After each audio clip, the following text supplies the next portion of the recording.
swinging straight into it, the grassroots segment, because we are featuring right now Ibis Football Club. ibisfootballclub@gmail.com for more information. Facebook.com/ibis.fc. Twitter.com/ibis_football or @ibis_football.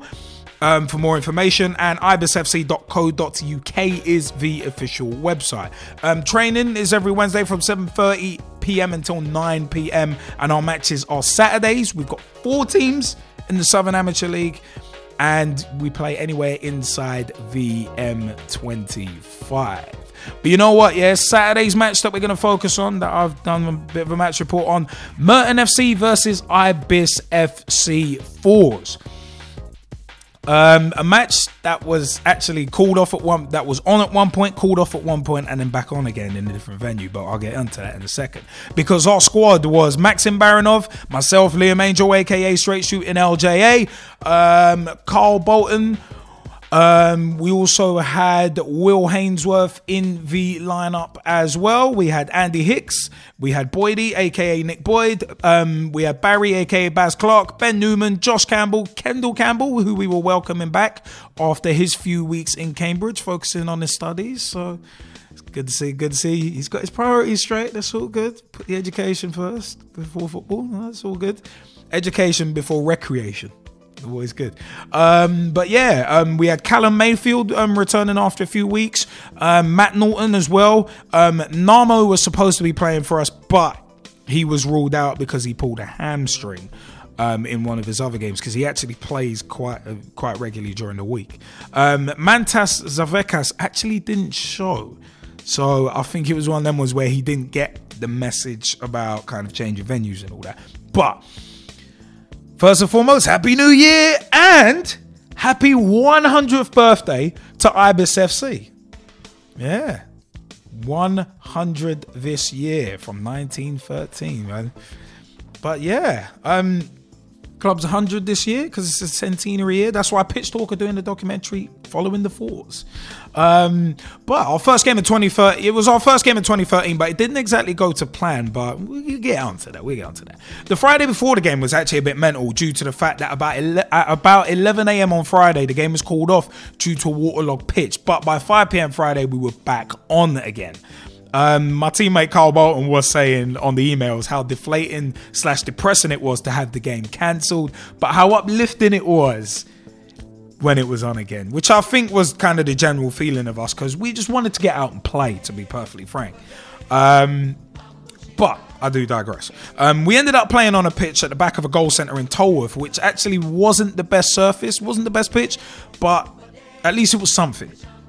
So it's one of them was, but we actually did have Kendall Campbell starting in goal, and he did well in the first half actually. But he got switched with Maxim Baranov at half time. Maxim was actually running late due to the venue switch. But basically, as I said, I'm glad Kendall went in goal as opposed to me, because 16 goals conceded in 3 games, and Kendall in his half kept a clean sheet. He had only conceded 6 goals when he was last in goal. So, well, by law of numbers, he's better off going in goal than me. But as I said, my performance wasn't brilliant. But yeah, the first half was a battle, and it was pretty even in terms of possession. I mean, we had a couple scares from which Kendall made a couple good saves. Boydie actually almost caught an own goal at one point, but fortunately the ball spun wide. I took an accidental headbutt to the face at one point, but I was all right to continue. I mean, I was spitting claret for a couple of minutes, but yeah, that headbutt was just random because everyone was like, hey, why is he on the floor for? But we did end up actually taking the lead. A ball was played from the right and Josh was in on goal. He got his shot off, but he was brought down. But as the rest of us were shouting for a penalty, Callum did what everyone really should do, which is play to the whistle. Play whistle. And basically, I'm actually glad he did. I'm glad also that the referee played the advantage, because it helped us go 1-up with a few minutes left before half time. Just before this, actually, on a side note, with about 18 minutes before half time, I actually tried to play a pass and I felt my left boot splitting. So it's kind of interesting that Kendall Campbell's been in touch with us via Facebook, because I'd like to say thank you, Kendall, for lending me your boots. If I widened them out, I apologize. I do have quite flat feet, so Apologies for that. them the boots actually felt like slippers. Wow. It's one of them was we shift on. We'll keep shifting on. But yeah, I'd also like to say thank you very much to Nike as well. Your boots split at the absolute worst possible time. I see Kendall on Facebook chat. Yeah, you did in terms of widening them out. Sorry, dude. I didn't mean to. It was unintentional. But yeah, it was size 12, not a size 11. That's classic. But you know what? Yeah. Those boots actually were mouldy, so on this slightly boggy pitch that we were playing on, it was actually quite hard not to slip in them, but I'm not going to complain too much. But back to the action. The first half saw a lot of good link-up play down our right-hand side with Potter and Matt Norton, but we gave away a corner on our right-hand side, which Kendall got a hand to, basically clawed out. We thought it had been dealt with, but the next thing we saw was the ball getting blasted into the roof of the net as the ball wasn't cleared. So much to our chagrin, we went in 1-0 at half-time with one of the last kicks of the half. But the second half began after a Boydie team talk, and Merton, who are around the top of the league, in minor South Division 3 in the Southern Amateur League. It's a case of they started as they ended the first half with some good passing play, and their second goal came from an attack of ours that had broken down. Ball came down our left. I stood up there, number 17, but didn't want to dive in because I didn't want to commit myself, because I could see their right back was kind of getting up in terms of overlapping. So he had time to turn and put a cross into the far post, which was nodded in for 2-1. We kept battling, and Maxim made a couple of really, really good saves, actually. And at one point, stupidly so, I dived in for a slide tackle, and I led with my right foot, with my right leg.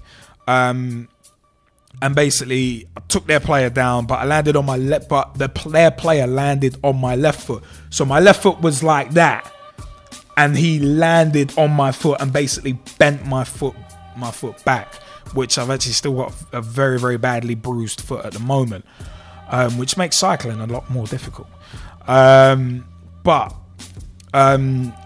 Yeah, it was painful to say the very least, but I came off and I was actually replaced by Kendall. So the guys pressed on, and as I tried to help the back line from the sidelines, as I tried to keep warm and keep my foot from seizing up. We had a few chances during the second half with Boydie having a free kick saved, a couple of shots struck wide, and at one point we did think that Josh was going to score as he was through. He was through with a bouncing ball which he headed, but the keeper had come out early enough to just come out and grab it.